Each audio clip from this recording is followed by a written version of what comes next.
1 ሚሊዮን ብሩን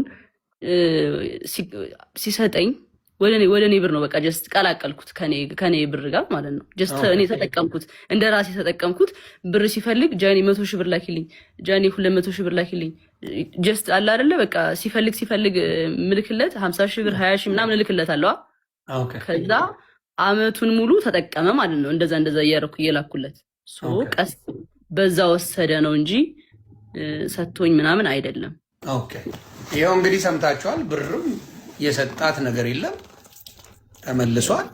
ብሩ 1 ሚሊዮን ብሩ ተመልሶለታል። አሁን ይሄ ነገር ነው እኮ ሰው ግራ ያጋባው። ገባሽ? እሱ አሁን 1 ሚሊዮን ሰጥቻለሁ ይላል፣ እቤቴ መታለች ይላል፣ ሌሊት ላይ አውርቻታለሁ ይላል፣ እኔ ሪሌሽንሽፓቸው እንትን እንዳይል ነው ይላል።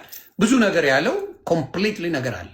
አንቺ ያልሽው በፊትም ያዘጋብኝ ነበረ፣ በጣም አቢዩዝ ያደረገኝ ነበረ። አሁንም እሱ ነው ያዘጋብኝ ብለሽ ነው የመጣሽው።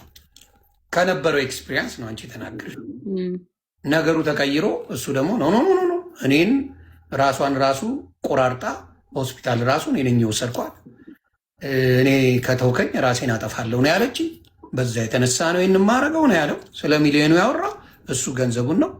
ውክልና ሰጥቻት ገንዘብ 1 ሚሊዮን መኪና እንድትገዛበት አድርጓል።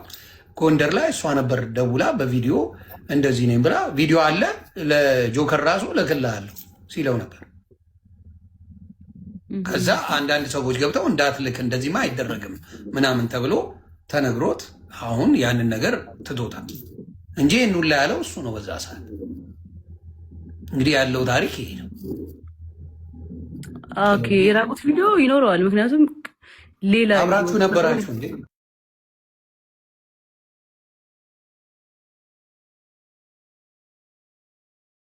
ተለቆብን ነው። ማን ይልቀቀው የማውቀው ነገር የለም። ተለቀቀ። አሁንም ሌላ ቪዲዮ ይኖራል እሱ ጋር በእርግጠኛ። ኦፍ ኮርስ አብራችሁ በነበራችሁበት ጊዜማ እንደ አብራችሁ ናችሁ። ግን ይሰው ግን ምን ያህል የተመታ እንደሆነ የምታዩ ያንን ቪዲዮ ተቀባብሎ አይቸው እየሞትኩ ነበረ። እኔ ራሱ ሳቄ መጥተዋል፣ አልዋሽም። እሱ አስቆኛል እሱ ቪዲዮ ማለት ነው።